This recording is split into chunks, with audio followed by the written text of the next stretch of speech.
Hi friends, welcome to Cinema Simplified.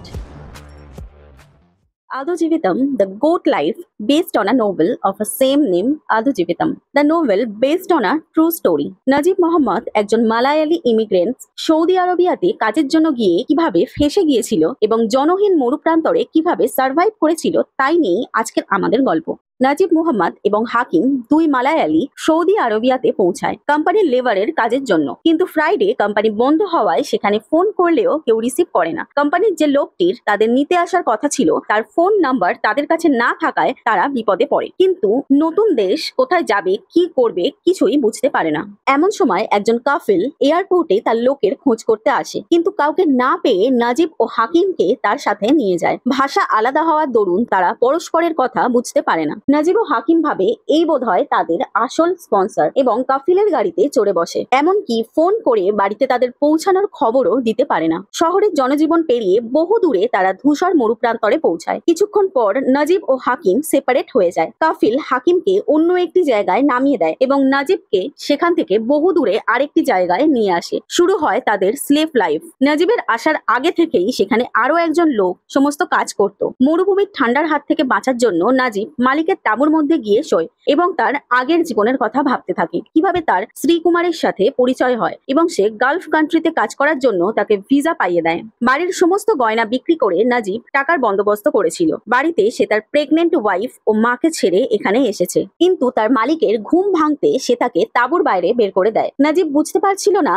এই ফাঁকা মরুপ্রান্তরে সে কি করে সারা রাত কাটাবে। সকালে অন্য কাজের লোকটি তাকে ছাগলের দুধ দুইয়ে দিয়ে মালিককে দিয়ে আসতে বললে নাজিব তা বুঝতে না পেরে নিজেই খেয়ে ফেলে। সে কাউকেই নিজের কথা বোঝাতে পারছিল না। নাজিব আরো একবার মালিককে বোঝানোর ব্যর্থ চেষ্টা করে। তারা তার ভাষা বুঝতে না পেরে ফোন ডায়ারি ছিঁড়ে দেয়। কাফিল তাকে মরু দেশে পড়ার মতো জামা ও জুতো দেয়। কাফিল বলে সে এখানে নতুন, আস্তে আস্তে সব শিখে যাবে। নাজিব বোম্বের বাসিন্দা। সে সেখানে সমুদ্রের নিচ থেকে বালি তুলে আনার কাজ করত। সে তার ওয়াইফ সাইনুকে খুব ভালোবাসে। বাড়ি থেকে রওনা দেওয়ার দিন সে ও হাকিম একসাথে ট্রেনে চাপে। হাকিমের মা তাকে বড় ভাইয়ের মতো হাকিমের খেয়াল রাখতে বলে। শৌচ কার্যের জন্য জল ইউজ করলে কাফিল তা কেড়ে নেয় এবং খুব বাজে ব্যবহার করে, কারণ মরুভূমিতে জল খুবই দুর্মূল্য। ওখানে জল দিতে আসা ছেলেটিকে নাজিব তার সঙ্গে ফিরিয়ে নিয়ে যেতে বলে, কিন্তু নাজিবের ভাষা বুঝতে না পারায় সে কিছুই বোঝে না। কাফিল নাজিবকে খুব মারে ছেলেটির সাথে কথা বলার জন্য। নাজিব সাইনুর সাথে খুনসুটির দিনগুলোর কথা ভাবতে থাকে। মরুভূমিতে সে একা নিঃসঙ্গ দিন যাপন করতে থাকে।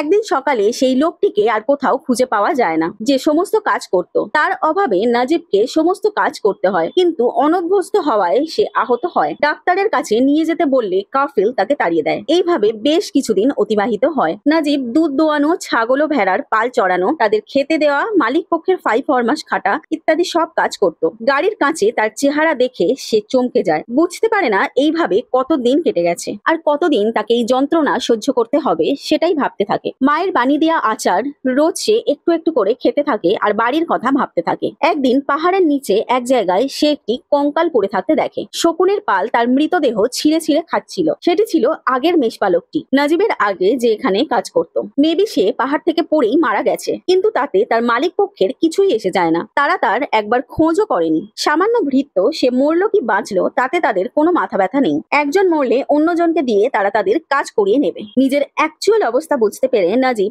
সেখান থেকে পালানোর সিদ্ধান্ত নেয়। ছাগল ভেড়া চড়াতে চড়াতে একদিন সে ছুটতে শুরু করে, কিন্তু বেশি দূর যেতে পারে না। কাফিল উটের পিঠে চেপে দূরবীন দিয়ে তার উপর নজর রাখছিল। সে নাজিবকে পালাতে দেখে এবং তাকে ধরে ফেলে। রাইফেল দিয়ে মেরে তার পা ভেঙে দেয়। এরপর নাজিব তার ভাগ্যকে মেনে নেয়। একদিন ছাগল চড়াতে চড়াতে মরুভূমিতে শিলাবৃষ্টি নামে। ছাগলের পাল সহ নাজিব একটি গুহায় আশ্রয় নেয়। গুহার মধ্যে একটি সুড়ঙ্গ দেখে সে তার মধ্যে দিয়ে চলতে শুরু করে এবং সুড়ঙ্গের অপর প্রান্তে পৌঁছায়। সেখানে সে তার মতো অপর একটি মেষপালককে দেখতে পায়। সে ছিল হাকিম, তার ভাই। তারা অনেকক্ষণ একে অপরকে জড়িয়ে দুঃখ প্রকাশ করতে থাকে। কত বছর পর তারা নিজের লোকের সাথে কথা বলতে পারছে। নাজিব বলে তাদের শুধু আওয়াজটাই এক আছে, শারীরিক ও মানসিক ভাবে তারা পুরো পাল্টে গেছে। হাকিম আশঙ্কা করে তাদের হয়তো এখানেই মরতে হবে। সে বলে কিছুদিন হয়েছে সে এই জায়গায় এসেছে, এর আগে তাকে দিয়ে মালিকরা অনেক জায়গায় কাজ করিয়েছে।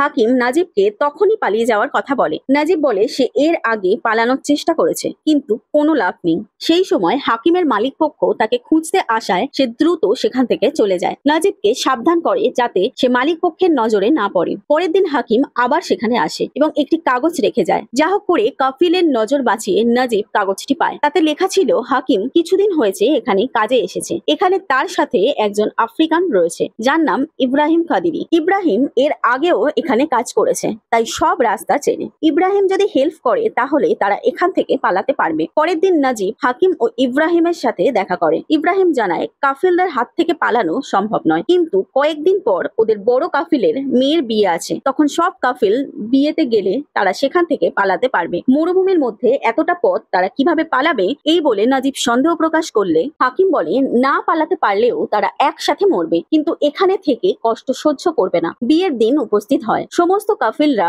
বিয়েতে চলে যায়। নাজিব স্নান করে জামা প্যান্ট পরে যাওয়ার জন্য তৈরি হয়। আগের প্যান্ট তার আর সাইজে হয় না, সে প্যান্ট কোমরে বেঁধে নেয়। সমস্ত পোষ্যদের পেট ভর্তি করে খাবার খেতে দেয়। এতদিন তারাই তার দুঃখের সঙ্গী ছিল, তাই যাওয়ার আগে তাদের জন্য নাজিবের মায়া হতে থাকে। হাকিম ও ইব্রাহিম সেখানে এসে তাকে তাড়া দেয়। নাজিব জেদ করে তার ব্যাগটি সঙ্গে নিয়ে যায়। সারাদিন মরুভূমিতে পথ হেঁটে ক্লান্ত হয়ে হাকিম একটি তাঁবু দেখে সেখানে জল খেতে চায়। ইব্রাহিম তাদের জন্য জল আনতে যায় এবং ধরা পড়ে যায়। কাফিলরা পিছন থেকে গুলি করতে থাকে। অনেক কষ্টে তারা তিনজন ওখান থেকে পালাতে সক্ষম হয়, কিন্তু পালাতে গিয়ে নাজিব ব্যাগ ও জুতো সেখানে ফেলে আসে। পরের দিন নামাজ পড়া শেষ করে তারা আবার চলতে শুরু করে। নাজিব ও হাকিম মরিচিকা দেখে জল ভেবে ভুল করে, কিন্তু শীঘ্রই তাদের ভুল ভেঙে যায়। এক জায়গায় হঠাৎ বালির নিচ থেকে প্রচুর সাপ বেরোয়। ইব্রাহিম হাকিমকে নিয়ে সরে গেলেও নাজিব যেতে পারে না।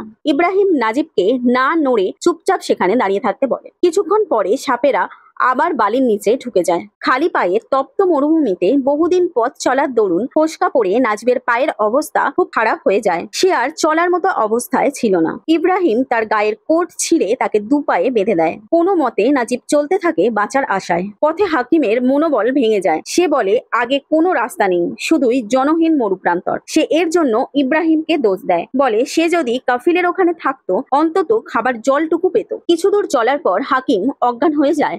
ইব্রাহিম তাকে কাঁধে তুলে নিয়ে পথ চলতে থাকে। নাজিবও আর পথ চলতে পারে না। নাজিব ও হাকিমকে শুইয়ে দিয়ে ইব্রাহিম তার কুর্তা খুলে সূর্যকে আড়াল করে তাদের ছায়া করতে থাকে। কপালের ঘাম নিয়ে হাকিমের মুখে দেয় জলের অভাব মেটানোর জন্য। নিজের পরনের কুর্তা ছিঁড়ে হাকিমের মাথায় বেঁধে দেয় সূর্যের তাপ থেকে বাঁচানোর জন্য। এইভাবে কিছু পথ চলার পর আরো একটি দিন অতিবাহিত হয়। পথে হাকিমের শহর চলে এসেছে ভেবে আবারও ভ্রম হয়। ইব্রাহিম তাকে বাধা দিতে গেলে তাকে ধাক্কা মেরে ফেলে হাকিম এগিয়ে যায় আর মুঠো মুঠো গরম বালি মুখে পুড়ে খেতে থাকে। কিছুক্ষণের মধ্যেই মুখ থেকে রক্ত উঠে হাকিম মারা যায়। হঠাৎ মরুভূমিতে বালির ঝড় ওঠে। নাজিব হাকিমের মৃতদেহ একা ফেলে যেতে চায় না। ইব্রাহিম তাকে জোর করে সেখান থেকে সরিয়ে নিয়ে যায়। ইব্রাহিমের জন্যই সেবারের মতো নাজিব বেঁচে যায়। নাজিব মানসিকভাবে পুরোপুরি ভেঙে পড়েছিল। ইব্রাহিম বলে তাদের হাঁটা থামালে চলবে না, মৃত্যুর আগে অবধি তাদের হেঁটে যেতে হবে। নাজিবের পায়ের অবস্থা আগের থেকে আরো খারাপ হয়। শেষ পর্যন্ত ইব্রাহিম তার পায়ের জুতো জোড়াও খুলে নাজিবকে পরিয়ে দেয়। সে নিজে খালি পায়ে হাঁটতে থাকে।